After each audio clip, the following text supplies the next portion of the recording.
I'm Jennifer Purcell, and welcome to my podcast, Living with an Invisible Learning Challenge, where we will discuss, discover, and learn more about the challenges and triumphs of those with NLD and other learning challenges. I do have a website for this podcast, and it is called livingwithnld.com. I also have a Facebook, Instagram, and Twitter account for the podcast. They are all under the same name, which is Living with NLD. I also have a YouTube channel for the podcast, which can be found by Googling the title of the podcast, which is Living with an Invisible Learning Challenge. I would like to tell you about a nonprofit that I use for my research for this podcast. It is called the NLD Project, and I use their blog for my research. They are a nonprofit that is based in New York and is trying to get NVLD back on the DSM, and they provide many resources for people with NVLD on their website. I'll provide you with the website for them in the podcast description. All proceeds from the ads on this podcast will be donated towards the NVLD project. Please feel free to explore the other topics on the podcast, and hopefully you will learn something new from them. I hope you enjoy today's episodes.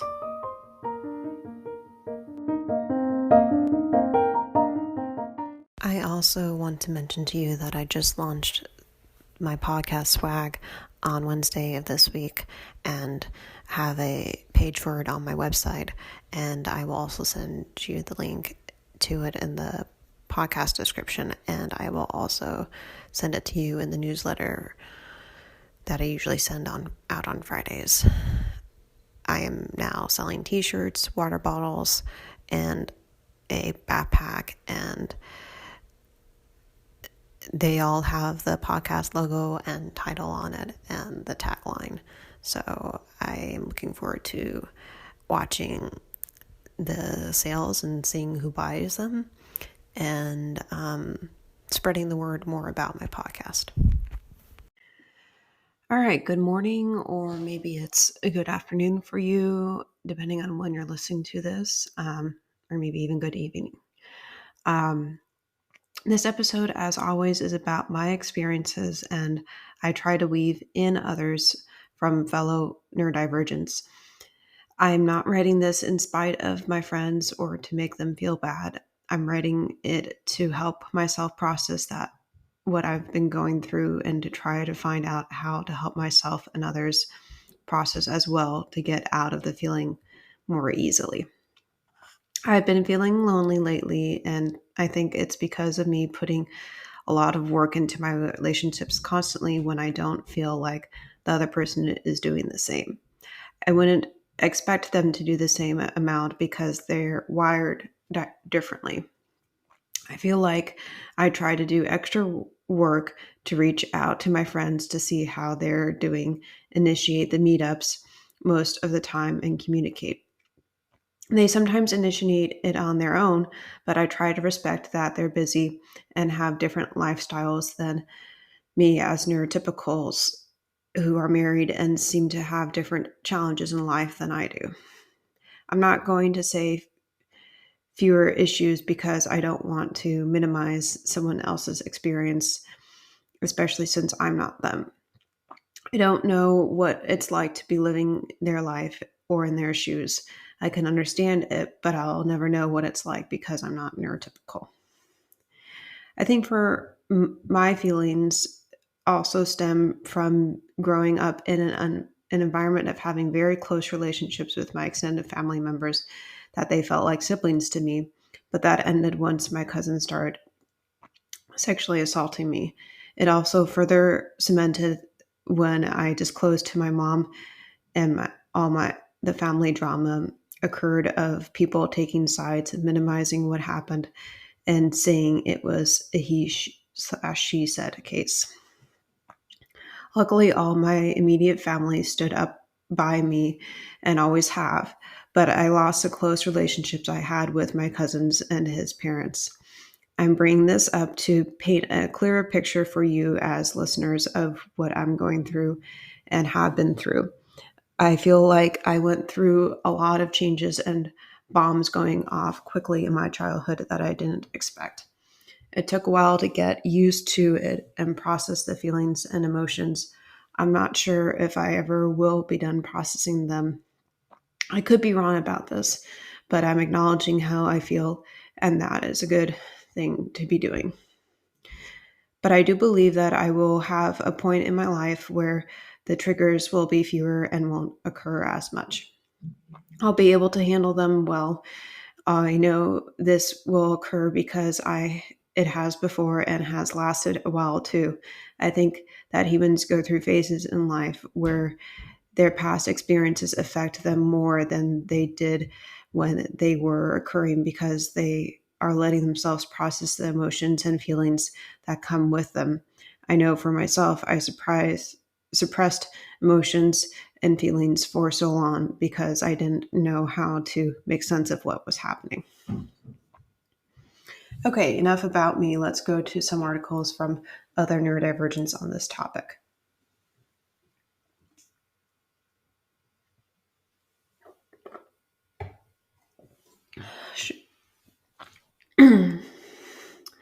Social loneliness. Right. So, as someone with NVLD, I tend to have a few issues socially, but I never thought much of it. And I do work on them by watching videos online, etc. However, I can't help but feel like I come across as needy all the time when in reality I just express excitement by talking a lot to someone I enjoy spending time with.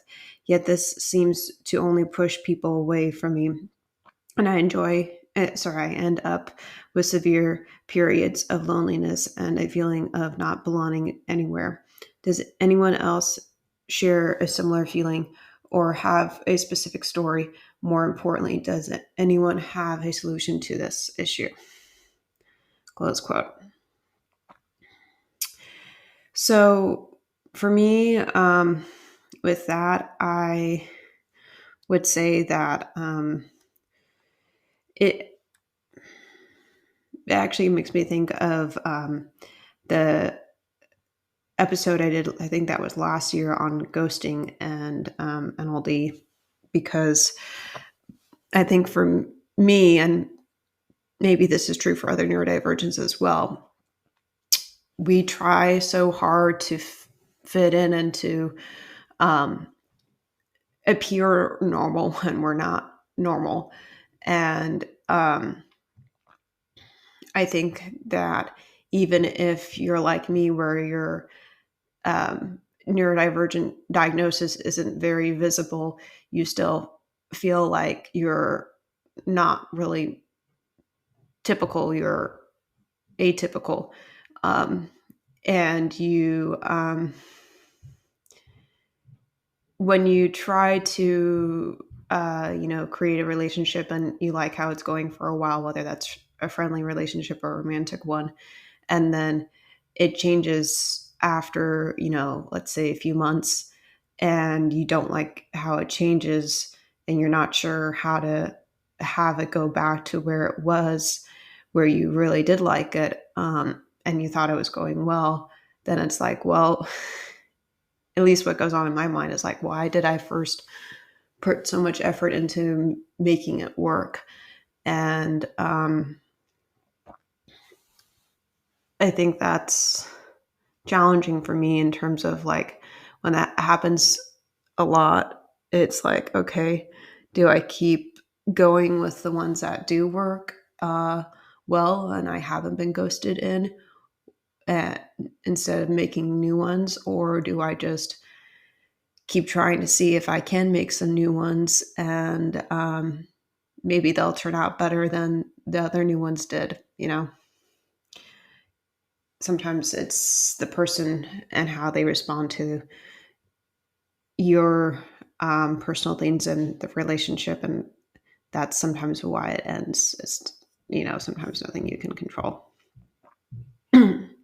The second article is titled "NLD in Families" by Marisa Eckert, who has a PhD. The following quotes bring up some good ways to tackle challenges in families with neurodivergence.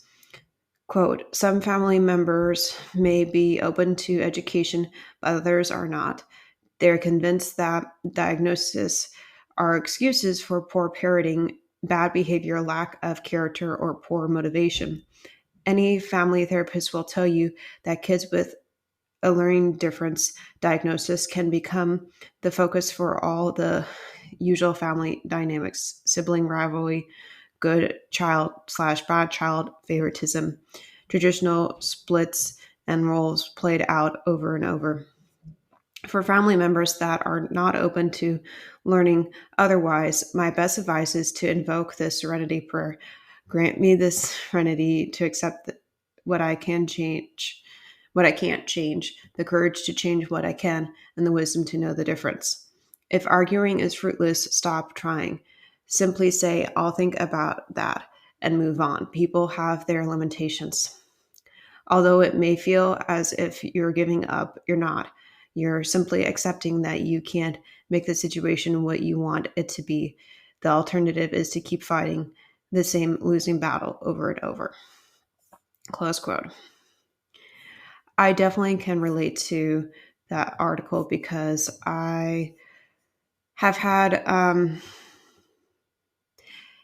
instances where I disagree with what my family says, or where I don't understand what they're saying and it turns into an argument, or I might be sounding critical, but I don't think I'm being critical because um, I'm just trying to understand what they're saying. And they've gotten used to that sometimes how I talk and sometimes how I am because um, sometimes I don't notice it very well. And even if I do, it's hard for me to control because of um, not knowing how to change my tone of voice very well, or not knowing how to change what I'm saying very well, or having a bad day with the migraine and just realizing, you know what, I'd rather not talk when I'm in pain because it's really hard for me to express myself. And that's sometimes why I skip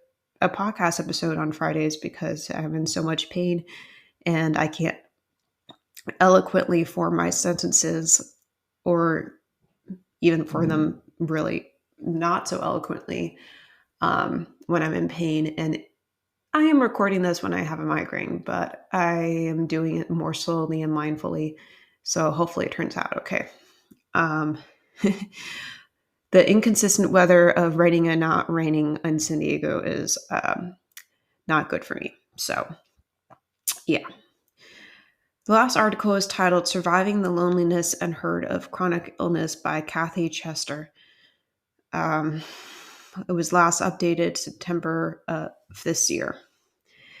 Quote, these next two quotes sum up how I hope to feel after walking through my door. If you answered your knock, I hope you'll walk alone with me. Together we can find the joy that life has in store for us. It's hard work to get rid of the hurt and loneliness of chronic illness, but I promise you it's worth the effort. I'm reaching out my hand for you. I hope you're reaching back. Close quote. So for me, that quote kind of is what I've been hoping with the migraines that I've been struggling with for the past 9 years of my diagnosis of NLD and PTSD as well. And just realizing that um, it's definitely challenging, and the PTSD was around for more than 9 years, actually. It's been almost 16. And I think for me, it's just trying to see what I can do with the, you know, with the challenges in my life to make them slightly easier than they are usually. And sometimes I can do that better with other challenges, depends on the area then that they're in. And sometimes there's only a certain degree that you can make those challenges easier for you. Like I discovered with finance, for example, I can balance my budget pretty well and I can keep track of my spending, but sometimes it's a little tricky to remember what I have spent money on and what I have coming up in the month that is necessary. And trying to balance those two things out is a little tricky sometimes. But then also being mindful of, wait a second, this time of the year I might be spending more than usual because of it being holiday season and getting Christmas gifts and things like that for family members and friends. So that's okay to do once in a while, and if you aren't spending as much in other categories, it will balance out over time. So for me, I think what I'm trying to say is that for me, the balance of NLD and the chronic migraine condition is challenging because both of them are invisible and both do contribute to loneliness because sometimes it's hard to make friends with NLD when you have NLD or if you're neurodivergent, and it's hard to keep the relationships as well. And it's hard to turn off that brain of, I really want to talk about things that I like and am into. And it's hard for me to talk about other things that I'm not into, but I'll try to because I know that's something that my friend is into. And maybe there's a part of me that can pretend that I can understand why they're into it. And then the chronic pain is tricky because it's like, I might want to be able to hang out with my friends, but I might not be able to because of a bad migraine and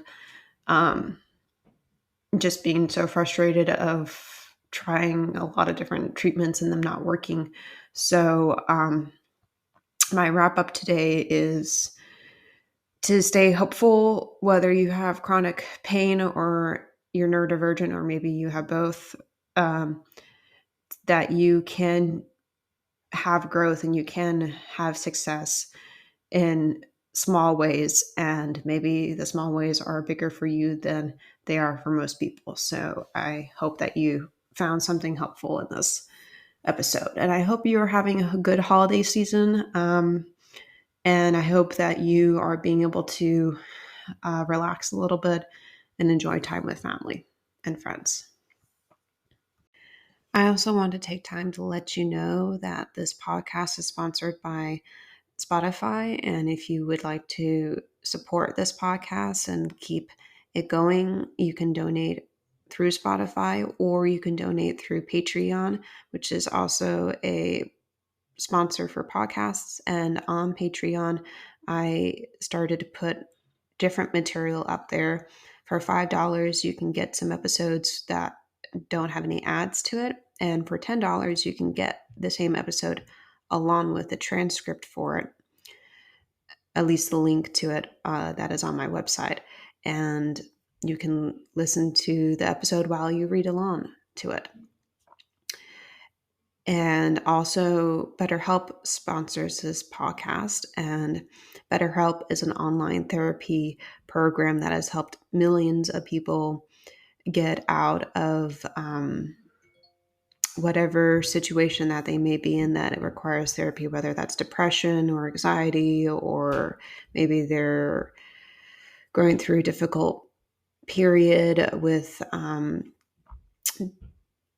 being a healing from something in their past that happened. I know for myself, I've been in 8 years of therapy with a different online program than BetterHelp, but I can speak in general terms that therapy is very effective and can help you change your life around for the better. It certainly has done that for mine. And I provide all the links for these sponsorships in the podcast description if you want to check them out. Thank you.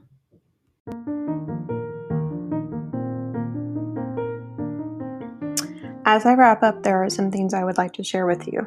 I do have a website for this podcast. It is called livingwithnld.com. I also have a Facebook and Instagram page for this podcast.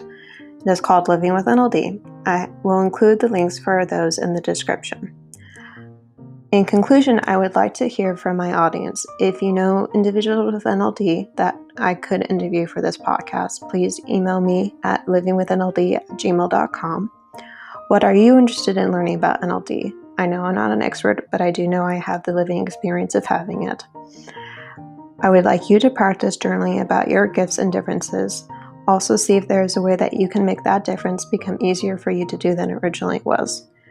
Thank you for listening today, and please go to my YouTube channel and subscribe to it. Thank you. Bye.